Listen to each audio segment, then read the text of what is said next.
Good morning, hello everyone. आज की ताज़ा खबर के इस एपिसोड में मैं श्रुति खोपड़े आप सबका स्वागत करती हूँ। तो चलिए फिर आज का ये एपिसोड शुरू करते हैं। जिसके पहले मैं एक अनाउंसमेंट यहाँ पे करना चाहूँगी। इन्वेस्ट यज्ञ अपने सारे प्रोडक्ट्स पे 50% डिस्काउंट यहाँ पे ऑफर कर रहा है, जिसमें आता है फंडोमीटर, जिसमें क्यूरेटेड बहुत सारे म्यूचुअल फंड्स और उनकी कैटेगरीज का एक एनालिसिस रहता है। बेसिकली फंड कैसा परफॉर्मेंस था पास्ट में, कैसा परफॉर्मेंस रहा है, फंड मैनेजर कौन है, फंड के वहाँ पे अलोकेशंस क्या है, प्लस कौन से एएमसी में कितना अभी ज्यादा इन्फ्लोज आ रहा है फंड का वगैरह, ये सब उसमें है। देन स्टॉकोमीटर करके भी एक प्रोडक्ट है, जिसमें हम यज्ञ का जो 5G एनालिसिस है उसके बेस्ड वहाँ पे पूरा हर एक स्टॉक का, बहुत सारे स्टॉक्स का एनालिसिस है। उसमें रेटिंग्स भी दी जाती है बेस्ड ऑन 5G पैरामीटर, जिसमें आता है फाइनेंशियल, इंडस्ट्री, वैल्यूएशन, गवर्नेंस और एंटरप्राइज, मतलब वो बिजनेस कैसा है उसके रिलेटेड। एंड यज्ञ के कुछ मॉडल पोर्टफोलियोज भी है। बेसिकली हर एक पोर्टफोलियो का अलग अलग फिलोसॉफी है उसके रिलेटेड। वो स्टॉक के पोर्टफोलियो, स्टॉक और म्यूचुअल फंड के भी कुछ पोर्टफोलियोज है। तो ये सब तीनों प्रोडक्ट्स, फंडोमीटर, स्टॉकोमीटर और मॉडल पोर्टफोलियोज पे 50% का अभी डिस्काउंट चल रहा है। आप तो SK50 ये कूपन कोड भी यूज कर सकते हो, जिससे आपको ये डिस्काउंट अवेल हो जाएगा। तो चलिए फिर अभी आगे बढ़ते हैं आज की ताजा खबर के इस एपिसोड में, जिसको शुरू करेंगे ग्लोबल न्यूज के साथ। यूएस मार्केट को छुट्टी है, यूएस मार्केट में हॉलीडे है, इसलिए कल यूएस मार्केट बंद था। इसके बाद सेकेंड न्यूज आएंगी बैंक ऑफ इंग्लैंड की तरफ से। बैंक ऑफ इंग्लैंड ने इंटरेस्ट रेट होल्ड किए हैं टू 4.25%, जो कि एक्सपेक्टेड था, बिकॉज हाई इन्फ्लेशन यूके में अभी चल रहा है। कंज्यूमर प्राइसेस 3.4% से ऑन वाई बेसिस मई में बढ़ी थी। प्लस जो परसेंटेज पॉइंट्स अगर हम देखेंगे तो मार्च में भी वो 0.8 परसेंटेज पॉइंट से बढ़ी थी। तो जिसके ही चलते यहाँ पे जो ओवरऑल इन्फ्लेशन दिख रहा है यूके में वो इंक्रीजिंग दिख रहा है, जिसकी ही वजह से बैंक ऑफ इंग्लैंड ने इंटरेस्ट रेट यहाँ पे होल्ड किए हैं। अगर हम इसके बाद बात करेंगे, in contrast to that, Swiss National Bank जो है उन्होंने इंटरेस्ट रेट कट किए हैं by 25 basis point to 0%। So yes, Swiss में अभी 0% इंटरेस्ट रेट है। This is majorly because Switzerland currently एक डिफ्लेशन का स्टेज यहाँ पे फेस कर रहा है। कंज्यूमर प्राइसेस जो है वो 0.1% से on Y basis, year on year basis fall हुई है in case of May. Deflation is majorly negative inflation बोल सकते हैं, जहाँ पे गुड्स का प्राइसेस रिड्यूस होता है। In case of Switzerland this is mainly happening because जो स्विस फ्रैंक है उधर, उनका जो करेंसी है वो बहुत स्ट्रांग है। मेजरली एक सेफ हेवन कंट्री होने की वजह से भी वहाँ पे वॉर लाइक अभी जो सिचुएशन चल रही है उसके चलते इन्फ्लोज बहुत ज्यादा आ रहे हैं, जिसकी वजह से वो कंट्री का currency is very strong. And majorly छोटा इकोनॉमी है प्लस ओपन इकोनॉमी है, तो प्रोडक्शन कम होता है वहां पे, बट इंपोर्ट पे बहुत ज्यादा बेस्ड है उनका ओवरऑल जो पॉपुलेशन है, जिसके ही चलते इंपोर्टेड गुड्स की प्राइसेस कम होती है बिकॉज करेंसी वहां का उतना स्ट्रांग है। तो दैट इज वाई वहां पे ओवरऑल जो इन्फ्लेशन भी है वो निगेटिव हो चुका है, जिसको हम डिफ्लेशन बोलते हैं। उसके ही चलते यहाँ पे जो स्विस नेशनल बैंक है उन्होंने 0% इंटरेस्ट रेट लाया है। तो ये एक सिग्नल ये भी हो सकता है कि आगे जाके मे बी निगेटिव इंटरेस्ट भी हो सकता है। It's like a wait and watch, but जब तक ये डिफ्लेशन का स्टेज स्विट्जरलैंड में है तो तब तक ऐसे मॉनिटरी मेजर्स लेने पड़ेंगे, ऐसे स्विस बैंक ने कहा है। इसके बाद नेक्स्ट न्यूज है वॉर्स के रिलेटेड, अभी बात चली रही है। तो इसराइल एंड ईरान का जो वॉर है it is still going on. थोड़े से एस्केलेशंस हुए हैं। ईरानियन मिसाइल जो हिट हुई थी हॉस्पिटल में, उसके बाद यहाँ पे इसराइल ने एस्केलेशंस किए हैं to go intensify attack against Iran. इसके चलते निफ्टी भी अगर कल देखा जाए तो म्यूटेड ही था, थोड़ा निगेटिव साइड में ही क्लोज हुआ है।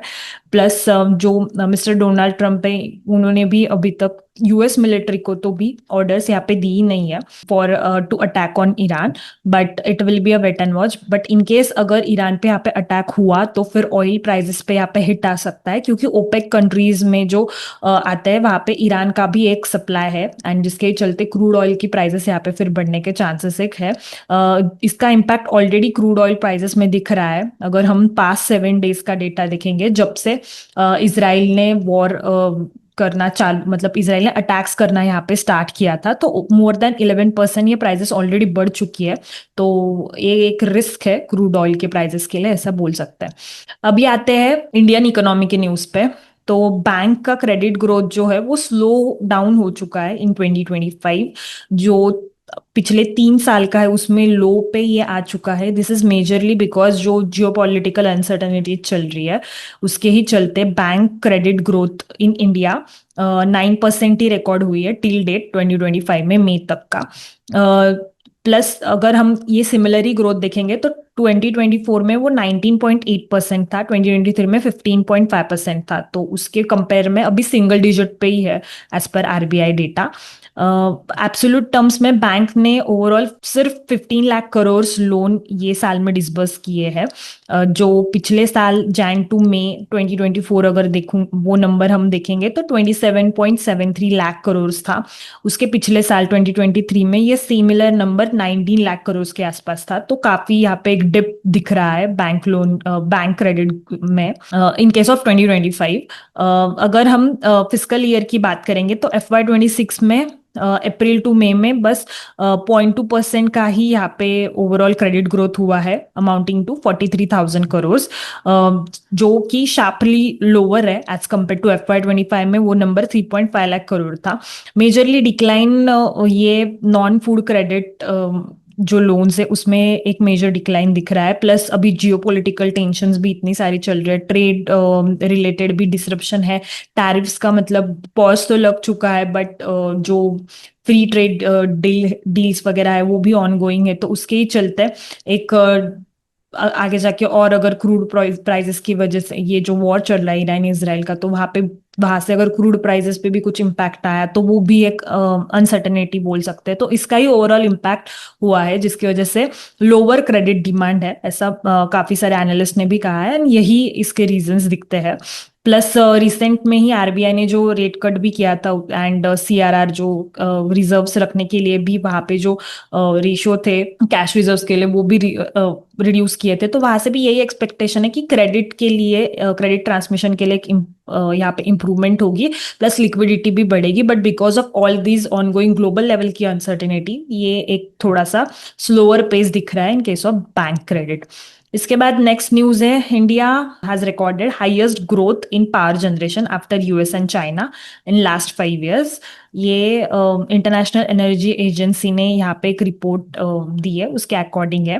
मेजरली ग्रोथ फ्यूल्ड है बाय राइजिंग इलेक्ट्रिसिटी डिमांड जो ड्रिवन है डोमेस्टिक, तो डोमेस्टिक भी एक्सपेंशन हुआ है residential and commercial real estate का, plus increasing use of air conditioner and household appliances, काफी सारे इलेक्ट्रिकल अप्लायंसेस का यहाँ पे यूसेज इंडिया में इंक्रीज हुआ है। And higher industrial electricity consumption, जो अभी न्यू न्यू मैन्युफैक्चरिंग प्लांट्स वगैरह भी इंडिया में पिछले 5 साल में आए, तो उसकी वजह से भी ये एक पावर यहाँ पे जनरेशन में इंक्रीज हुआ है बिकॉज कंजम्पशन भी बढ़ा है।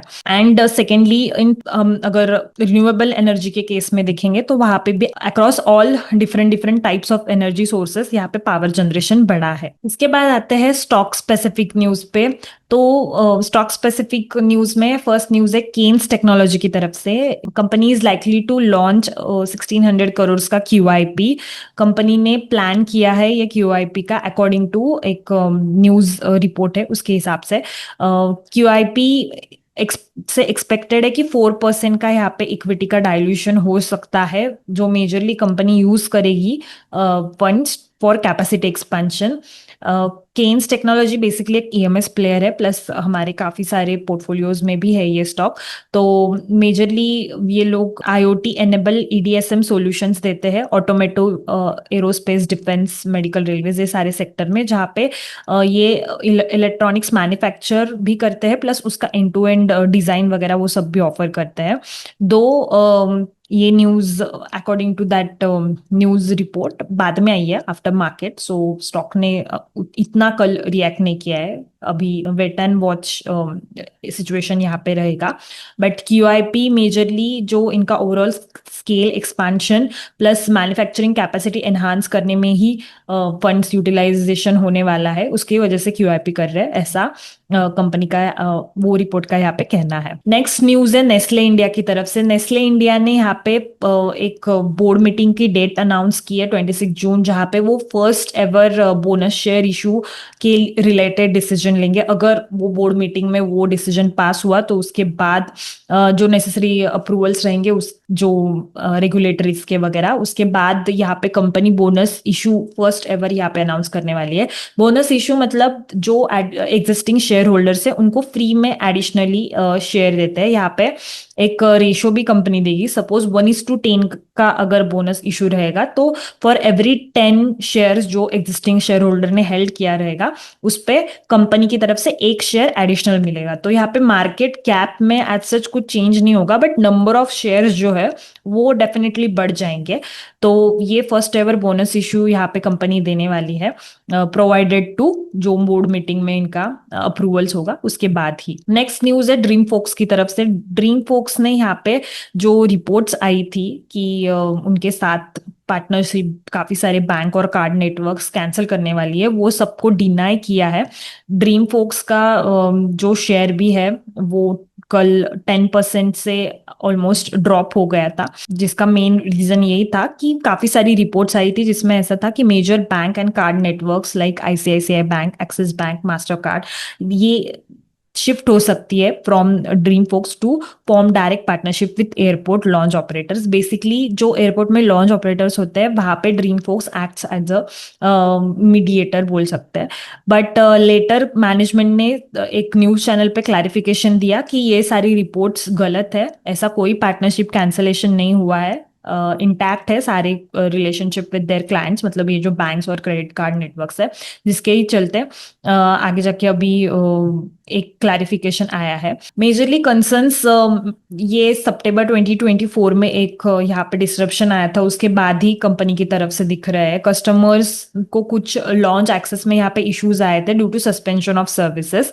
ड्रीम फोक्स ये करंटली इनका exclusive third party lounge aggregators के लिए टाई अप है जीएम और अदानी ऑपरेटेड एयरपोर्ट्स पे।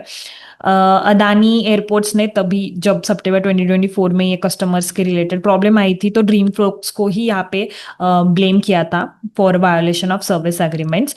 बट उसके बाद कंपनी ने कहा था कि they are trying to diversify their business which is currently 93% reliant on airport service. तो वहां से वो अलग अलग डाइवर्सिफाई भी करने वाले थे।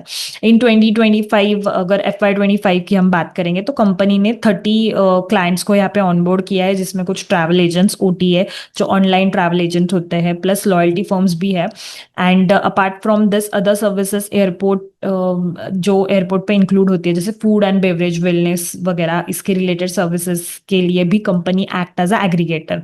तो मैनेजमेंट ने वही क्लैरिफिकेशन एक दिया है कि जो भी पार्टनरशिप डिनाई वाली ये सारी न्यूज थी वो फेक है, ऐसा कोई कैंसलेशन का अग्रीमेंट यहाँ पे नहीं हुआ है या फिर नहीं किया है ये बैंक और क्रेडिट कार्ड नेटवर्क्स ने।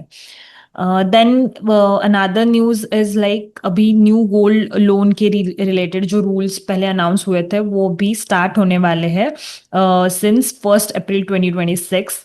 तो ये नॉर्म्स को यहाँ पे एडहर करने के लिए जो लेंडर्स है उनके बिजनेस मॉडल में कुछ यहाँ पे चेंजेस करने वाले हैं। ऐसा एक रिपोर्ट आया है S&P ग्लोबल रेटिंग्स का, जिसमें इन्होंने ये कहा है कि RBI ने जो न्यू गाइडलाइन दी है गोल्ड बैक्ड लेंडिंग के लिए, वहां पे पर्टिकुलरली जो गोल्ड लोन फोकस्ड NBFC थे जैसे मुथूट फाइनेंस या फिर मनप्पुरम फाइनेंस, तो उनको उनके बिजनेस मॉडल से यहाँ पे थोड़े से चेंज करने पड़ सकते हैं to improve to adhere to the RBI's rules.